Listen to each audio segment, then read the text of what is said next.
কুটিলা আমার জন্য কাঁদছে। কুটিলা যদি কাঁদে একবার যাওয়া দরকার, সহজে এসে কুটিলার দরজায় এসে গেছে শ্যামসুন্দর। আর কুটিলার দরজায় এসে চৌকাঠে পা দিয়েছে, চৌকাঠে।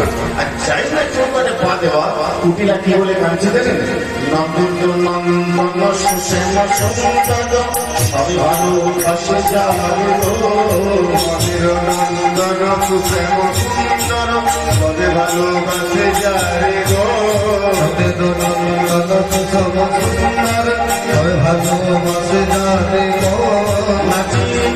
আমি কত বলিয়াছি আমি তার গো,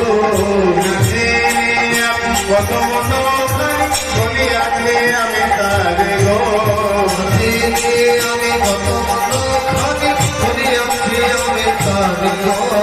বলেছি কত মন্দ কথা, বলেছি কত মন্দ কথা, বলেছি কত মন্দ কথা, বলেছি কত মন্দ কথা, তারে জানাই মনের কথা, বলেছি কত মন্দ কথা, আয়ো জানায় মনের কথা, বলেছি কত মন্দ কথা, আরে জানায় মনের কথা, বলেছি কত মন্দ কথা।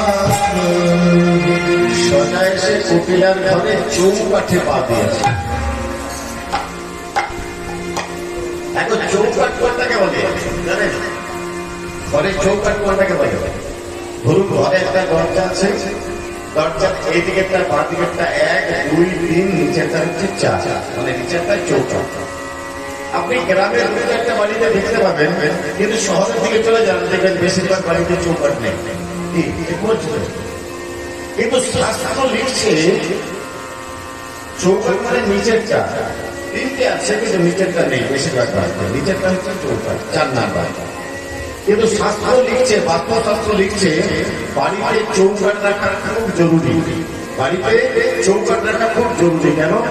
চৌকাঠের ভিতরে থাকে শান্তি, বাইরে থাকে অশান্তি। আপনি যদি চৌকাঠটা সরিয়ে দেন, বাইরের অশান্তি ভিতরে চলে আসবে, ভিতরের শান্তি বাইরে চলে যাবে। এই জন্য কলির যুগকে শিক্ষা দেওয়ার জন্য ভগবান শ্রীকৃষ্ণ সোজা পা দিয়েছেন চৌকাঠে।